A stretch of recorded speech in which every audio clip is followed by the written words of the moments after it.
Igreja Evangélica Testemunho Apostólico. A palavra de hoje será ministrada pelo pastor Flávio Leonel. Desejamos um bom culto e que Deus seja louvado. Para você que se achega através da rede social, nós estamos no curso da família, abrindo as nossas Bíblias em 1 Pedro, no versículo 13, vamos ler do 13 ao 19, com a temática: sede santos, porque eu sou santo. E diz assim: portanto, cingindo os lombos do vosso entendimento, sede sóbrios e esperai inteiramente na graça que vos ofereceu na revelação de Jesus Cristo, como filhos obedientes, não vos conformando com a concupiscências que antes havia em vossa ignorância, mas como é santo aquele que vos chamou, sede vós também santos em toda a vossa maneira de viver, porquanto está escrito: sede santos, porque eu sou santo. Jesus, eu quero te agradecer, Pai, pela oportunidade que tenho hoje, pelo teu favor, pelo teu cuidado sobre a minha vida, sobre a vida da minha família, sobre a vida desses que aqui estão, meu Pai. O teu Espírito ministrou algo no meu coração, meu Deus eterno, sobre esta palavra. Senhor, eu não quero dividir com a tua igreja, meu Deus eterno, só de mim mesmo. Então que esse mesmo Espírito que me visitou, meu Pai, possa estar sendo deliberado sobre esta manhã, meu Deus, sobre cada coração contrito, sobre cada um que veio para ouvir algo da tua parte, meu Pai. Então que o eu se cale aqui, e que o teu Espírito possa falar mais alto a cada coração. É tudo que nós te pedimos, e desde já te agradecemos. Você já se sentar, aplaudindo e glorificando a presença maravilhosa do Espírito Santo de Deus. Aleluias, glória seja dada ao teu santo nome, Jesus. Aleluias. Pedro, o apóstolo Pedro, ele está deliberando, ou está colocando esta palavra, é tanto que ele começa aqui no versículo 13 dizendo: portanto, cingindo os vossos lombos do vosso entendimento, sede sóbrios e esperai inteiramente na graça que vos ofereceu na revelação de Jesus Cristo. Pedro, ele está sobre os gentios. Quem eram esses gentios? Está lá no versículo 1 do capítulo 1. Pedro, apóstolo de Jesus Cristo, aos estrangeiros dispersos no ponto da Galácia, Capadócia, Ásia e Bitínia. Ou seja, pessoas que viviam a sua vida, ou que, cresceram à base da filosofia. As pessoas gostavam muito de filosofar. Pessoas que se davam por entendida, ou pessoas que, ovacionava o que? O conhecimento, ou o autoconhecimento. Nós, seres humanos, homens, gostamos também de filosofar muitas vezes. Somos entendidos sobre tudo. Para tudo, pode ter certeza, quando nós vamos ser repreendidos sobre algo. E eu falo isso muitas vezes no tento pastoral, mas eu já fui também pastoreado. E nós sempre temos mais si, mais vocês, o pastor chega para repreender: olha, você está fazendo isso e aquilo, mas também, percebe? Nós sempre temos um revide, uma sabedoria, que às vezes quer transcender a sabedoria de Deus. Sempre que vamos ser repreendidos, sempre temos um mais você. O patrão vem chamar a atenção lá, mas fulano também faz. Nós temos sempre uma ressalva, ou seja, queremos ser entendidos sobre tudo. Então Pedro está convidando esses filósofos daquela época, dizendo: olha, cinge aí você, cinge o seu lombo com a sua sabedoria, e sede sóbrios. Porque, é claro, quando se fala de filosofia, o que é ser um filósofo? É aquele que cultua o conhecimento. Platão foi o maior deles, o maior dos filósofos. E o que ele deliberava como filosofia? É o autoconhecimento, ou o conhecimento da própria ignorância. Percebe? Tem pessoas que querem mostrar conhecimento, mas não reconhecem a própria ignorância. Às vezes até mesmo por não dar o braço a torcer. Ele se torna entendido de tudo. Você vai falar sobre algo que ele já fez, eu já fiz, já aconteci, tal. Às vezes nem conhece, não tem conhecimento, não sabe, nunca fez na vida, mas para não dar o braço a torcer. Então, dentro da filosofia, onde um dos seus idealizadores, o próprio Platão, ele está dizendo, é ter conhecimento ou autoconhecimento da própria ignorância. Tem coisas que nós vamos ser ignorantes mesmo. Então Pedro está convidando esses homens: cinja os teus lombos com o vosso conhecimento, e seja pautado o quê? Em quê? Na graça que vos foi revelado por Jesus Cristo. Quem era este Jesus? Quem era esse Jesus que veio a eles? E Pedro está pregando a estes homens agora, o símbolo da perfeição. Jesus era alguém que transcendia a filosofia, porque todas as vezes que esses filósofos, ou os estudiosos, ou os doutores tentavam ir contra Jesus, eles saíam confundidos, porque em Jesus não havia ignorância, em Jesus havia a verdade. E quanto à verdade, quanto a sabedoria que vem do céu, não há argumentação. Todas as vezes que alguém tentou se levantar, seja o mais ignorante ou talvez o mais sábio, se calou diante de Jesus. Então Pedro está falando: olha, cinja os seus lombos e venha a mim. Eu quero falar algo com vocês. Ele está falando para nós seguirmos esse caminho de Deus, o caminho que vos foi revelado através de Jesus Cristo. Vocês têm que ser primeiramente sóbrios. Tem muita gente querendo se fazer sábio, ou seja, estar dentro de uma congregação, mas parece que anda bêbado, ébrio, sabe? Pessoas que tinham as suas práticas mundanas, vêm para a igreja ou se converte, mas as práticas continuam as mesmas. E Pedro está falando: não, olha lá, como filhos obedientes, não vos conformando com as concupiscências que antes havia em vossa ignorância. Eu sei que quando você fazia lá fora, você era ignorante quanto ao assunto, mas agora nós já temos a verdade em nossas mãos, temos ouvido todos os dias. Não importa, mas eu não vi no culto ontem. Você ouviu pela TV, pelo rádio, você viu pelas redes sociais.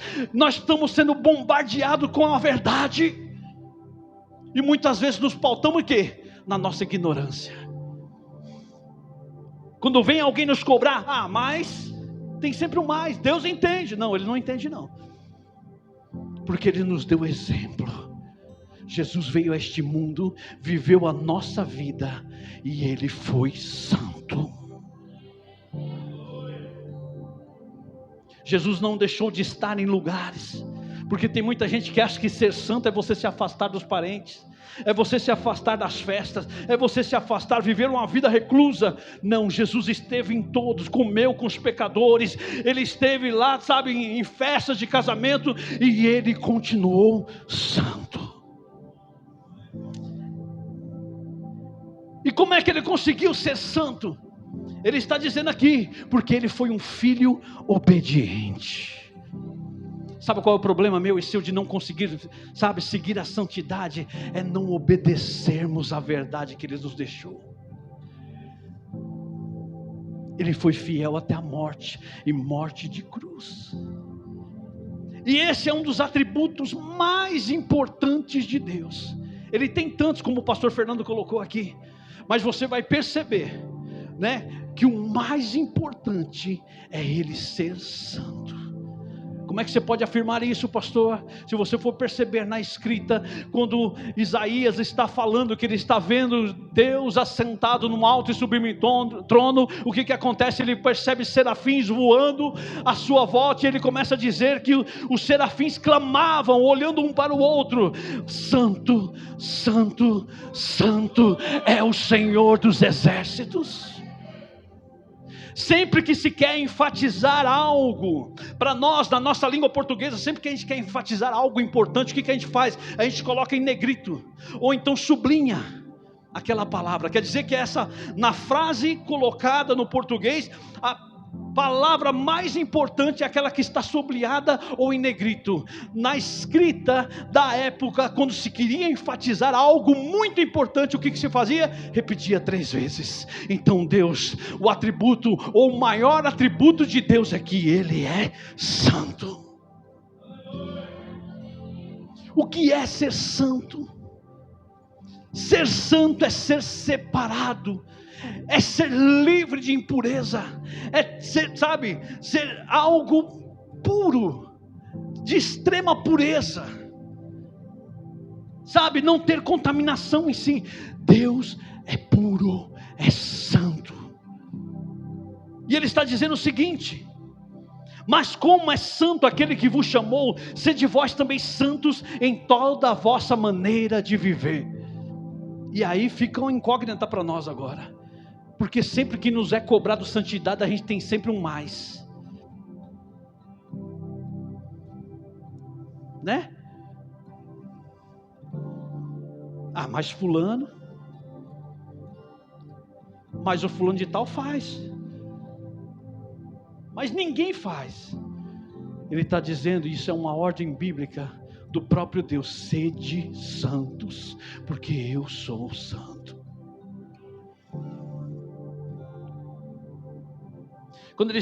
Quando fala de santidade, fala de estar você vivendo num mundo, né, tão impassível de misericórdia, tão egoísta, ao ponto desses homens, como eles estão lá, né, dotados de toda a sabedoria humana, sem reconhecer a própria ignorância, e você ser diferente.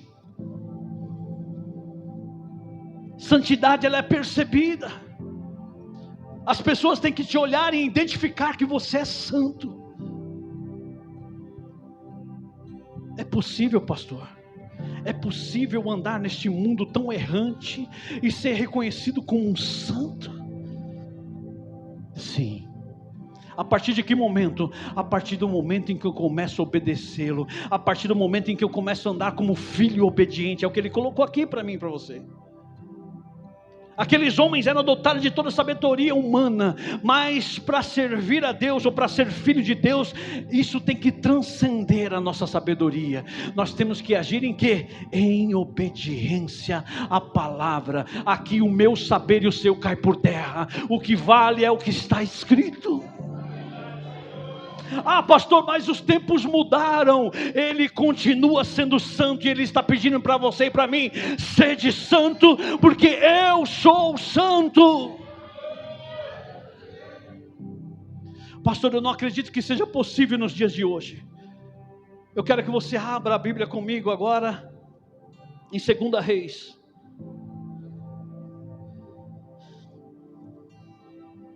Segunda Reis, no capítulo 4.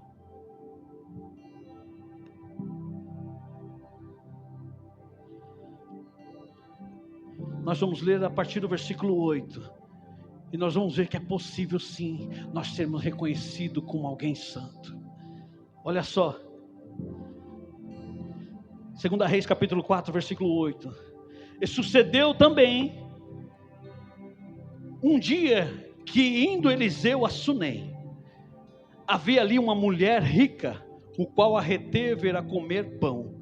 E sucedeu que todas as vezes que passava, ali se dirigia a comer pão. Ou seja, ele estava fazendo algo que talvez eu e você fazemos todos os dias. Ou seja, era algo corriqueiro da vida dele. Todos os dias ele tinha que passar por Sunem, para ir sacrificar no Monte Carmelo. E todas as vezes que ele passava, alguém, ou essa senhora, essa sunamita, o reteve a comer pão. Né? Via ele passando e falou assim: olha, um dia ela chamou, vem comer na minha casa. E virou uma prática na vida dele. Todas as vezes que ele passava por Sunem, ele parava para comer pão. Algo corriqueiro, algo que talvez eu e você temos feito todo dia. Você sabe o seu caminhar, você sabe o que a sua prática durante toda a semana, os lugares que você vai, sabe, a sua maneira cotidiana de fazer as coisas. Você sabe, algo corriqueiro, algo comum, algo normal. Ele não estava vestido com um terno, com uma gravata, né, com uma placa na testa dizendo eu sou profeta. Ele apenas estava fazendo algo que ele fazia todos os dias. Ele passava e comia pão na casa da mulher. Mas bastou essa atitude dele para perceber algo. Olha só, no versículo 9: e ela disse a seu marido: eis que tenho observado que este que passa sempre por nós é um santo homem de Deus. Ele não estava pregando, ele não passou lá para, discipular a mulher. Ele apenas passou e sentou à mesa com ela para comer pão. E a mulher, e bastou somente esse movimento do profeta para a mulher olhar para ele e dizer: é um santo homem de Deus. Coisas corriqueiras. Será que na nossa vida cotidiana, aquilo que fazemos durante o dia, tem também atraído o olhar de alguém para nós, dizendo: é um santo homem de Deus? Comece a analisar, porque a palavra diz: examine-se, pois, o homem a si mesmo. Eu não estou aqui para aprontar ninguém, eu estou aqui para deliberar a palavra. Será que o lugar que eu tenho passado, será que o meu cotidiano, alguém pode dizer: aí vai um santo homem de Deus? Como é que eu identifico, pastor? Como é que eu posso identificar uma pessoa que é santa? Como eu disse, ele não estava vestido com um terno ou com a gravata. Ele não estava num altar, ele não estava com a Bíblia embaixo do braço e passou lá para discipular a mulher. Não, ele apenas passou, sentou na mesa com ela e comia pão. Como que ele identificaram? Como que essa mulher pôde olhar para ele e identificar? É porque ele disse em algum momento? Porque pessoas podem dizer, né? Ah, eu sei, eu sou santo. Eu vestir com um terninho, com a gravata, como eu estou aqui, se colocar no altar e dizer: eu sou santo. Não é assim que funciona. Então quem é que diz, pastor, que eu sou santo? É Deus, são os anjos, são o Espírito Santo.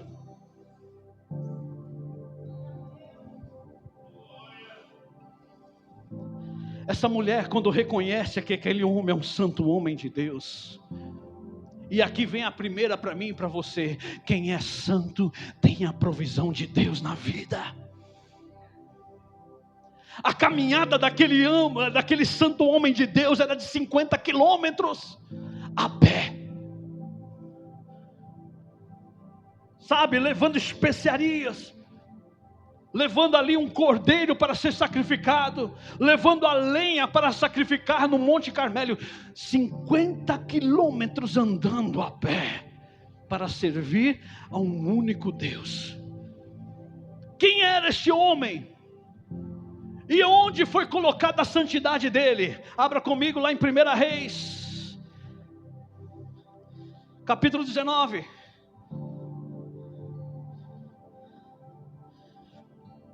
1 Reis, capítulo 19, do 19 ao 21 eu vou estar lendo. Elias, ele percebe, porque Deus já falara com ele, que ele seria tomado. Elias, ele precisa preparar um sucessor. E Elias, ele tinha acabado de passar por um embate com o rei Acabe. E dali ele sai, ele sai com aquele propósito no coração: eu preciso achar alguém que me substitua como profeta. E no versículo 19 diz assim: partiu pois Elias dali, e achou a Eliseu, filho de Safate, que andava lavrando com 12 juntas de boi adiante dele. E ele estava com a 12ª. Elias passou por ele e lançou a sua capa sobre ele. Esse ato de lançar a capa sobre alguém naqueles dias significa uma coisa: transferência de autoridade, transferência de responsabilidade.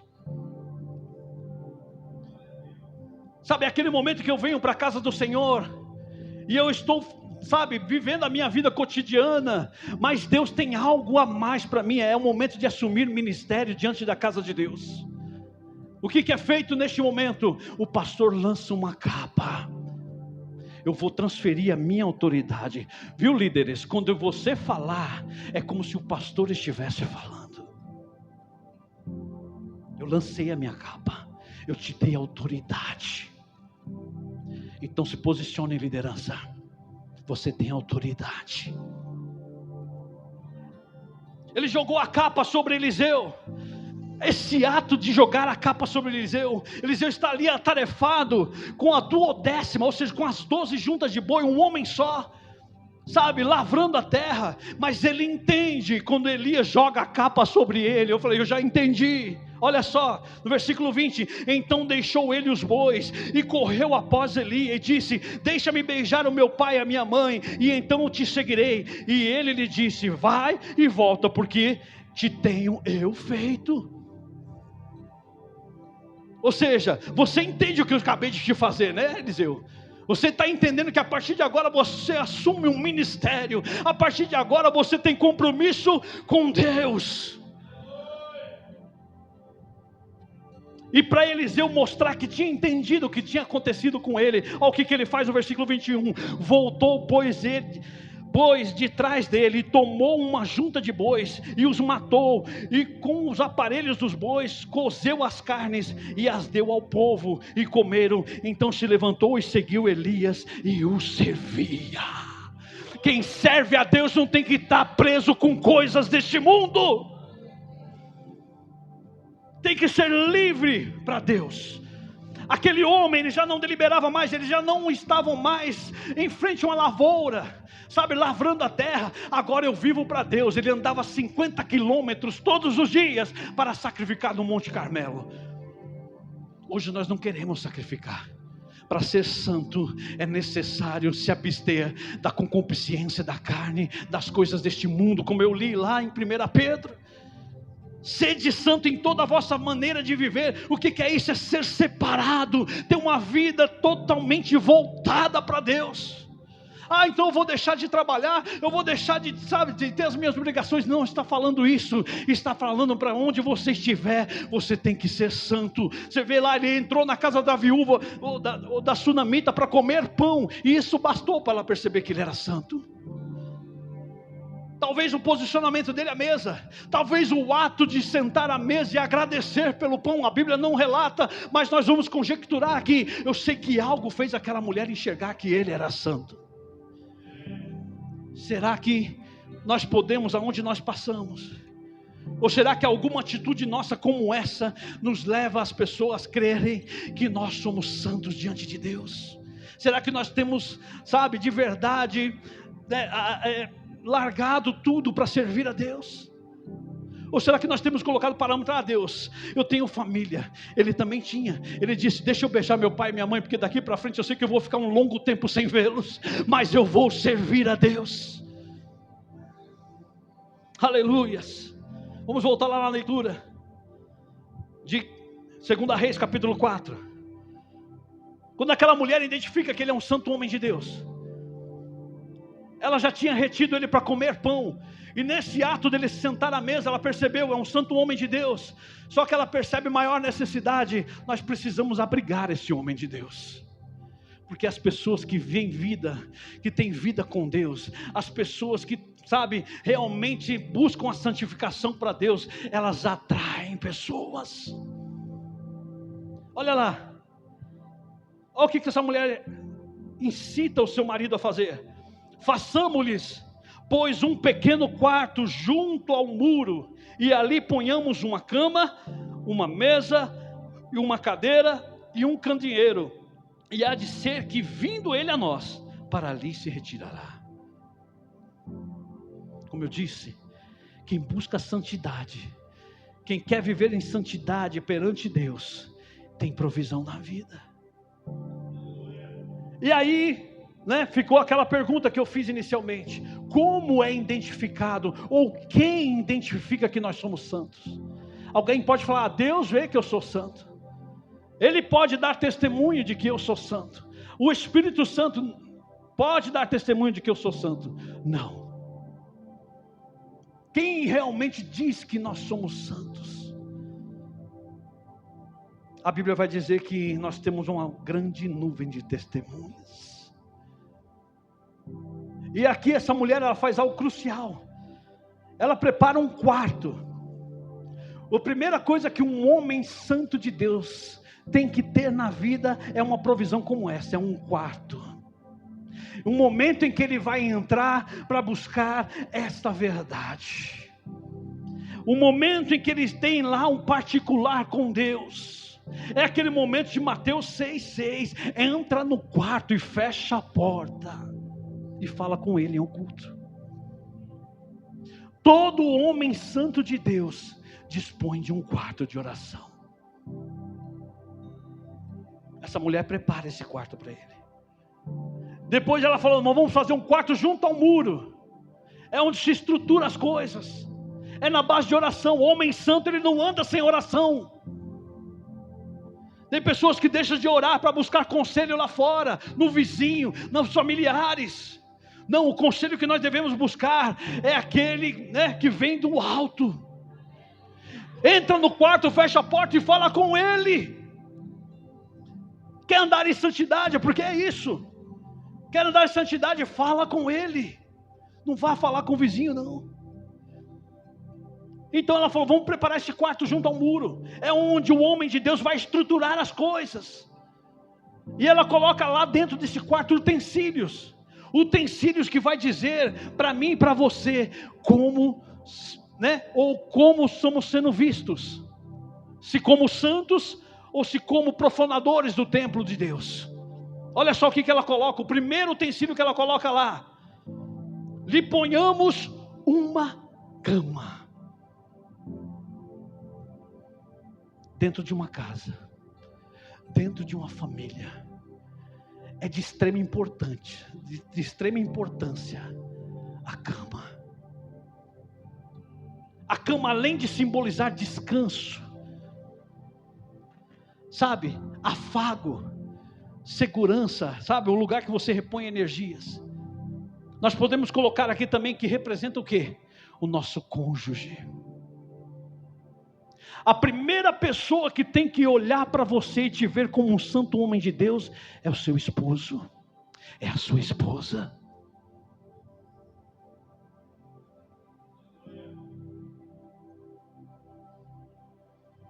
Não adianta eu chegar aqui diante desse altar, vestido bonitinho, com terno, com a gravata, pregar aqui, fazer o céu descer, sabe, te emocionar com palavras, se dentro da minha casa, a minha esposa não me vê como um santo homem de Deus.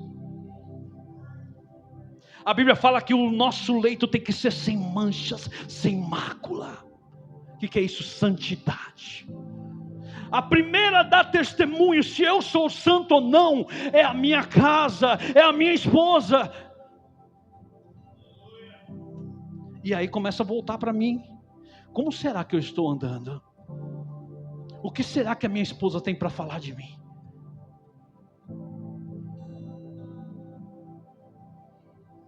O segundo utensílio que eles vão colocar na casa. Colocamos também uma mesa. Quando se fala de mesa numa casa, se fala de um lugar de planejamento, um lugar de comunhão, um lugar de convívio familiar. É onde se ajunta não somente a esposa, mas também os filhos. O segundo escalão aqui que vai dizer se eu sou santo ou não, são os meus filhos. Será que meus filhos olhando para mim hoje, eles podem dizer: o meu pai é um santo homem de Deus? Como é que você tem se colocado à mesa aqui, meu querido? Como é que você tem se colocado à mesa, minha querida? Será que as pessoas que se assentam com você, porque Eliseu sentou à mesa, comeu pão, e a mulher identificou: é um santo homem de Deus? Será que a minha casa pode dar esse testemunho? Será que a sua casa pode dar esse testemunho?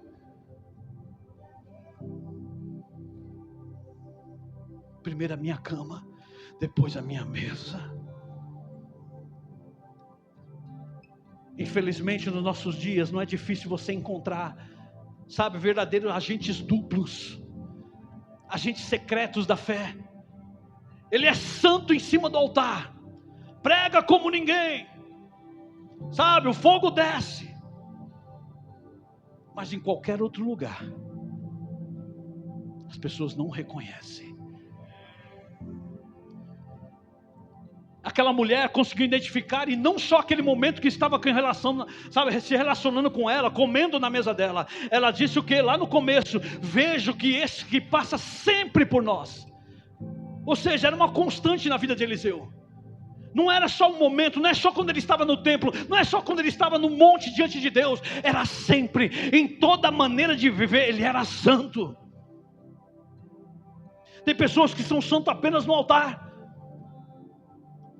separados aqui na igreja. Passou da porta para fora, você não reconhece mais. Isso não vem de hoje.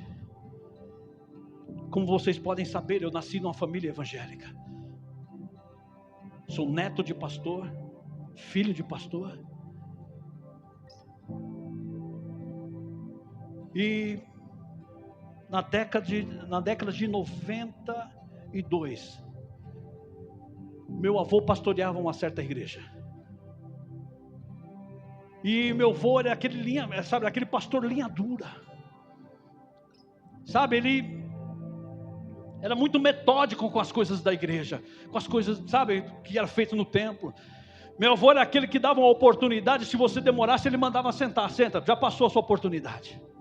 As pessoas se escandalizavam com isso, mas ele era metódico. Não gostava de brincadeira com as coisas de Deus. Eu me lembro de ter tomado uma correção do meu avô, porque foi uma época de final de ano, e na escola nós ganhamos uma arminha daquelas aquelas pistolinhas d'água. E nós chegamos em casa, a molecada tudo brincando, e nós começamos, vamos brincar de polícia e ladrão. Eu apanhei porque eu chamei meu primo de ladrão. Você não pode chamar seu primo de ladrão. Aí nós brincávamos de polícia e polícia, que não está muito diferente hoje. Mas para você ver, para você ter ideia do quanto ele era metódico e rígido. E por vezes nós queríamos até suprimir, né, essa pessoa, porque falou, como é que pode ser uma pessoa tão dura, né, tão amarga? Um dia ele foi trabalhar e o carro dele quebrou, precisou o guincho rebocar. E ele ligou para casa falando, olha, eu também estou sem dinheiro para voltar para casa. E pediu para o meu pai estar indo buscar ele de carro. E meu pai, chegando à porta da empresa, né, os funcionários estavam saindo, e como ele era motorista da empresa, ele demorou um pouco mais para sair. E algum dos seguranças perguntaram para ele, mas o que o senhor quer aqui? Não, eu vim buscar o meu sogro, né? E falou o nome. Eu vim buscar o meu sogro. Ah, você é genro daquele palhaço? Ele é o palhaço da empresa. Sabe, ele fica dançando que nem mulher aqui. Era na época daquela música, sabe, a Macarena. Você tem que ver ele dançando Macarena. E meu pai parou, porque ele falou, é aquele cara rígido da igreja, que suprime as pessoas por tudo, até pelo que se fala, o jeito que come, o jeito que se veste. Quando ele aparece na porta, aí as pessoas se juntam à volta dele, ficou lá uns 5 ou 6, né? Você é o palhaço aí, faz uma palhaçada aí, dança Macarena. Meu pai, relatando para nós, disse que foi a viagem mais silenciosa da vida dele. O homem não tinha palavras, porque ele era santo e cobrava a santidade apenas na igreja. Lá fora ele era um palhaço. Era assim que os amigos dele viam ele na empresa. Tampouco identificavam ele como pastor de igreja, ou como alguém que exercia a santidade. Quem é você lá fora, crente? Quem sou eu lá fora? Ser santo aqui é a coisa mais linda do mundo. Mas o que é que a minha esposa está dizendo sobre mim? O que é que os meus filhos pensam de mim? O que é que os meus amigos de trabalho pensam de mim? Eliseu não tinha pretensão nenhuma de mostrar santidade. Ele apenas estava fazendo algo corriqueiro na vida dele. E a mulher conseguiu identificar, é um santo homem de Deus.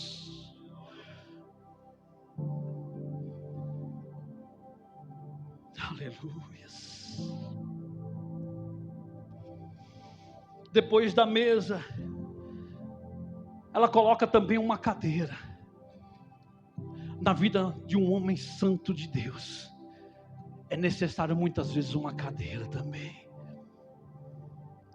Quando nós nos apegamos e quando nós nos colocamos numa cadeira, quer dizer que nós temos que aprender também. Às vezes porque eu sou um santo homem de Deus, é porque eu sou pastor, é porque eu tenho, sabe, no clero episcopal, eu tenho uma patente. De nada quer dizer, tem momentos em que você vai ter que sentar e aprender. Homem santo aprende dia a dia. O que ele está falando, cinge com a tua sabedoria e tenha ciência, sede sóbrios, que você é ignorante muitas vezes. Tem pessoas que não querem ser suprimidas por nada, sabe? Quando vem falar, eu já sei de tudo isso aí, não vem falar não vem mexer a paciência não, eu sei de tudo. Ignorante. Homem santo se assenta muitas vezes para ouvir.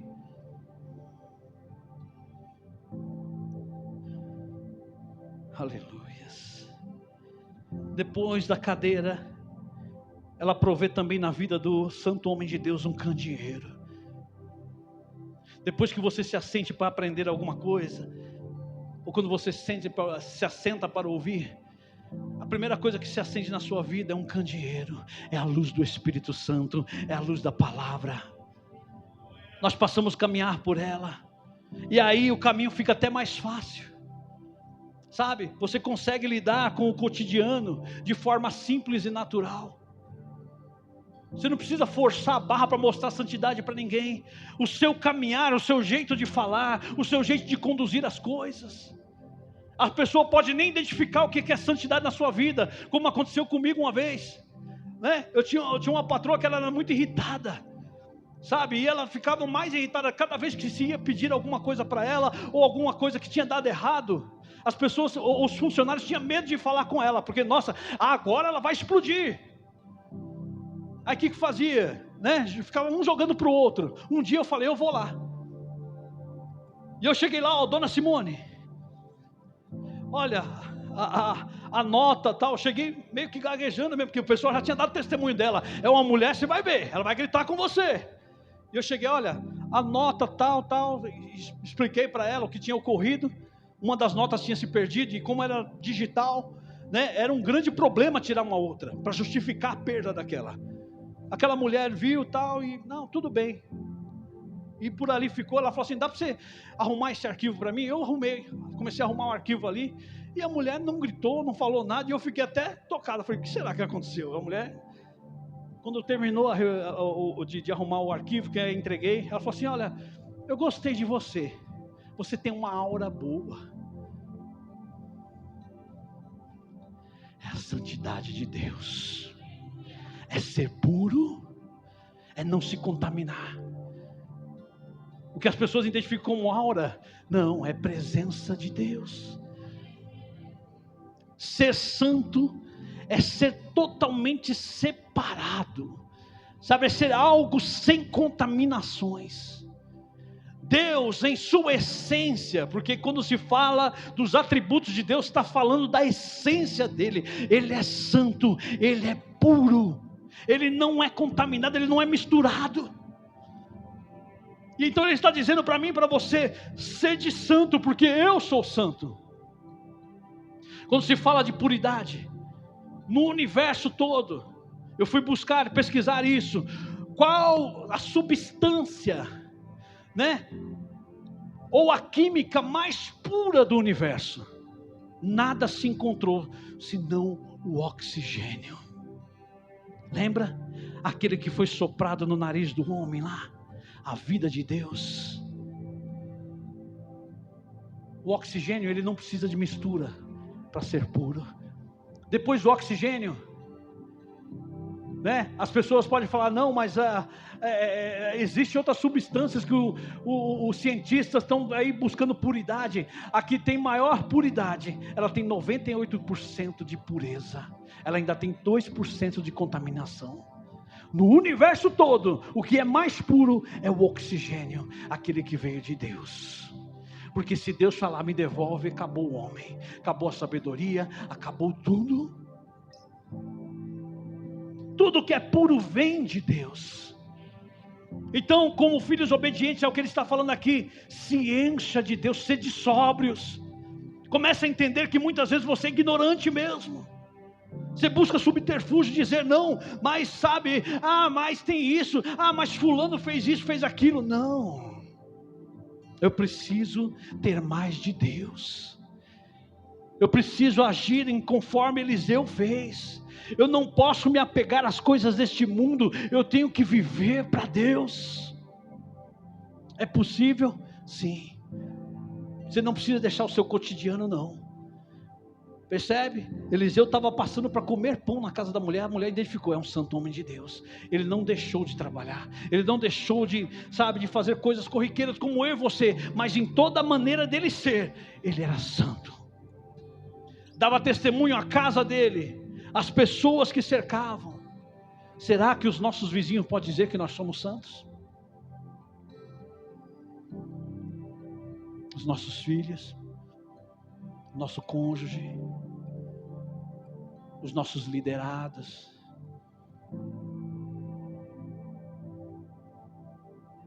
Pastor, por que eu tenho que ser santo?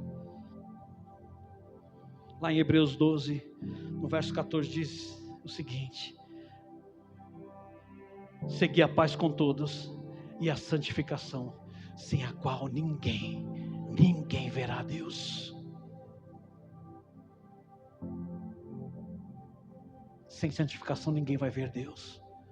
Eu poderia aqui pregar uma palavra eloquente para vocês, dizendo: você vai receber, você vai ter. Sem santidade ninguém verá a Deus. Porque às vezes nós ficamos cantando, nós cantamos hinos, sabe, nós trazemos, ficamos esperando a palavra, e quando a palavra vem, você vai receber, você vai ter, você vai adiante, glória a Deus. Mas quando fala, você tem que se consertar. Pastor, não tinha uma palavra melhor para o domingo, não? Uma palavra de salvação? Isso aqui é palavra de salvação para mim e para você. Porque sem a qual ninguém verá a Deus. Buscar a santificação, sem a qual ninguém vai vê-lo. A gente fica cantando o tempo todo: que Ele venha, que Ele faça, que Ele aconteça. Será que nós estamos preparados realmente para a vinda dEle? Sem santificação ninguém o verá. A gente pensa na vida como uma coisa boa, mas olha o que Malaquias vai dizer. Abra lá em Malaquias comigo.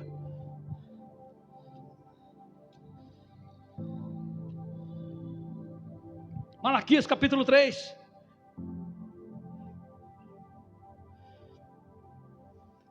Se eu e você não buscarmos a santidade, olha o que vai acontecer.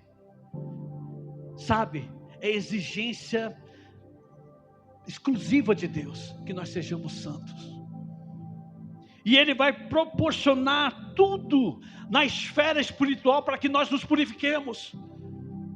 A gente fica clamando para que Ele venha. Ele vai vir sim, mas quem suportará? O que está escrito aqui, capítulo 3, versículo 1: eis que eu envio o meu anjo, que preparará o caminho diante de mim, e de repente virá ao seu templo o Senhor, a quem vós buscais, o anjo do concerto, a quem vós desejar. Eis que vem, diz o Senhor dos Exércitos. Mas quem suportará o dia da sua vinda? E quem subsistirá quando Ele aparecer? Porque Ele vem, porque Ele será como o fogo do ourives e como o sabão do lavandeiro. Ou seja, Ele vai vir para purificar. Ele vai vir para nos fazer santos, sem a qual ninguém verá o Senhor. Está pensando que o dia que Ele vier vai ser coisa boa, coisa bonita? Vai ser um dia terrível. Aí a gente fica passando por lutas e provações. E o que é isso? Ai, pastor, eu não sei o que está acontecendo. É o Senhor, sabe, acendendo o fogo do ourives. É maior interesse dEle nos santificar, porque Ele sabe que se Ele não fizer isso, nós não o veremos. Então Ele acende o fogo mesmo. É um momento de provação. O ouro, para ser purificado, ele tem que passar pelo fogo. Eu não sei se você já tiver a oportunidade de ver um ourives trabalhando. Ele acende uma chama que chega a ficar vermelho, né? O objeto, e você pergunta, ele acende o fogo e começa a ficar vermelhinha a chama, e ele começa a bater com o martelo, e cada vez que ele bate, vai sair nas impurezas do ouro, até que ele se torne puro. Aí você pergunta, por que essa luta se levantou dentro de casa? Por que parece, olha pastor, parece que eu estou apanhando de todos os lados. É o Senhor acendendo o fogo e começa a bater com o martelo. Qual é o martelo que esmiuça a penha? A palavra. É Ele te limpando, é Ele te purificando. É o sabão do lavandeiro trabalhando. Porque Ele quer que nós sejamos santos. Porque Ele é santo. E sem a qual ninguém o verá. Se isso não é uma palavra de salvação para mim e para você, eu não sei mais o que será. Porque você pode ter todos os bens deste mundo, como o pastor Fernando bem ministrou, se não tiver, né, a essência dele. No caso ele pregou como um amor, né? O amor nós precisamos para quê? Para seguir a primeira parte de Hebreus capítulo 2, seguir a paz com todos. Isso também faz parte de santidade. Seguir a paz com todos. Eu sou santo, mas eu não falo com fulana. Eu sou santo, mas olha, eu tenho as minhas ressalvas. Você não é santo. O fogo vai continuar batendo aí, o martelo vai continuar batendo aí, até que você se santifique. Seguir a paz com todos. E o que mais? A santificação, sem o qual ninguém verá a Deus. Guarde essa palavra, viva essa palavra, porque dos atributos de Deus, o que Ele mais enfatiza, para que um dia nós nos encontremos com Ele, é isso: sede santos, porque eu sou santo. Se coloque de pé.